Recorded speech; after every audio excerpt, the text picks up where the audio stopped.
J'ai une passion inavouable. Certains diront même que c'est un péché.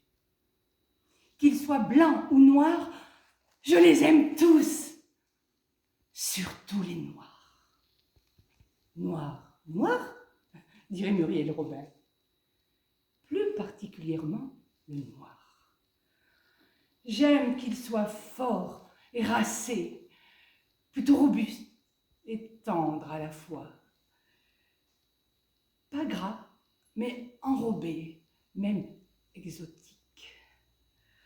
Qu'il vienne d'Afrique, du Costa Rica ou de Belgique, ça m'est égal.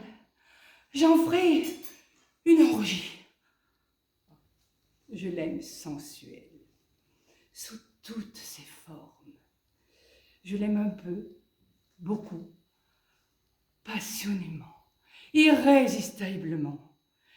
Je l'avale gloutonnement ou par petites touches. C'est jouissif. Oh, et j'en abuserai volontiers, le matin, le midi, le soir. Vous avez deviné, je pense. J'adore le chocolat. Vous attendiez à quoi? Texte de Ève Tazoni.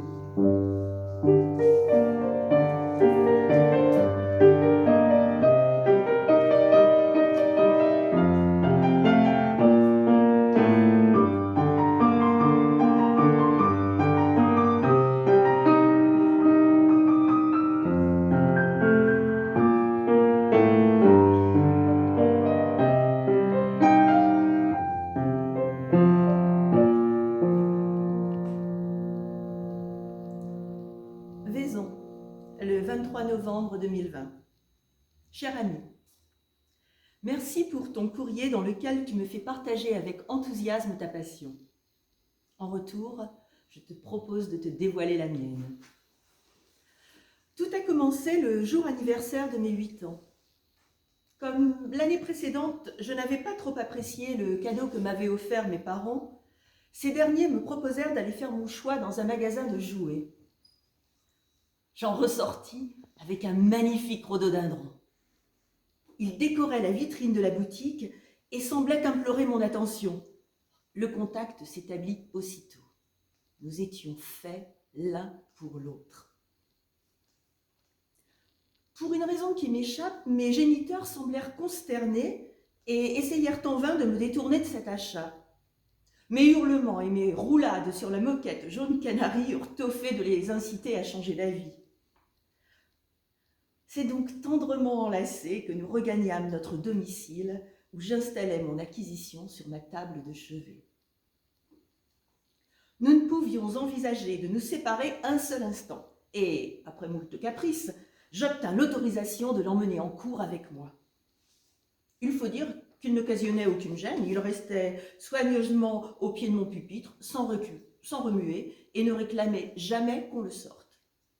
Tu imagines la réaction de mes camarades, qui par simple jalousie me traitaient de malade mentale. Mais comme tu le sais, l'amour est insensible à la bave du crapaud. Un jour, pour une raison inexpliquée, mes parents m'emmenèrent consulter une psychologue. Comme je les trouvais parfois un peu bizarres, je ne cherchais pas plus loin la raison.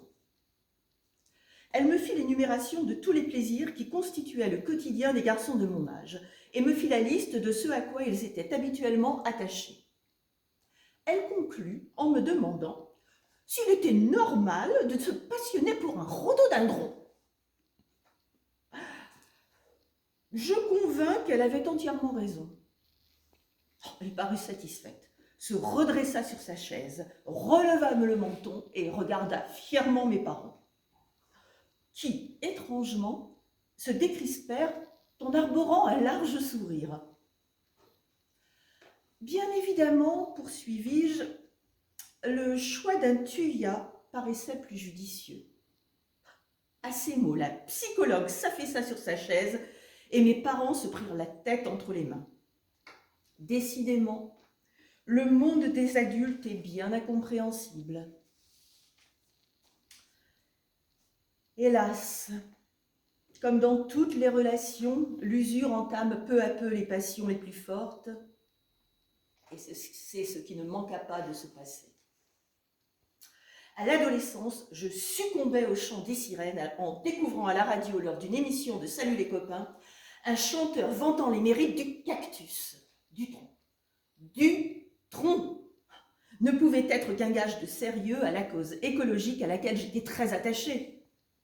Un second coup me fut porté le lendemain, lorsque j'entendis un autre chanteur s'exclamer « Moi, j'aime pas les rhododendrons ». Le sort en était jeté. Je me sentais soudainement en déphasage avec mon époque. Il me fallait réagir. Je me mis à errer autour des jardineries. Je passais, repassais devant les boutiques sans oser entrer, tel un pervers devant les sex shops. Un jour, je m'enhardis. Oh, et je pénétrais dans ce lieu de tentation. Je me dirigeais aussitôt vers le rayon cactus. Et ce fut l'éblouissement. Oh, il y en avait de toutes sortes. Ici, pas de plat, pas d'arête, pas d'angle, mais uniquement de la courbe, de la rondeur, des formes pleines et rassurantes, d'une sensualité indéfinissable. Je cédai et repartis avec mon trophée que je posais sur ma table de nuit, à la place de mon rhododendron, que je confie à la garde d'un ami afin de lui éviter le spectacle de notre lune de miel. Les débuts ne furent pas idylliques comme je l'espérais. Je ne tardais pas à fréquenter les urgences des hôpitaux à chaque fois que me venait l'envie de caresser ma plante. Ces piquants se dressaient tels des repoussoirs à notre union. Cette relation sadomasochiste ne tarda pas à battre de l'aile.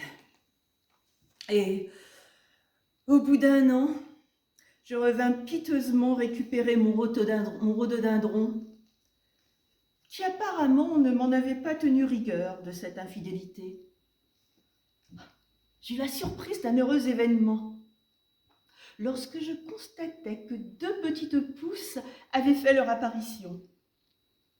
Cette joie fut néanmoins atténuée par le fait que je n'avais pas pu assister à leur naissance et que je n'avais pas pu les voir grandir. Ce sentiment de culpabilité me hante depuis, et j'en profite pour te conseiller de ne pas suivre mon exemple. Tu m'as parlé avec tant de ferveur de ta relation qu'il serait dommage de décevoir ton grippin. Sincère amitié. Texte de Christian Navarro Vera.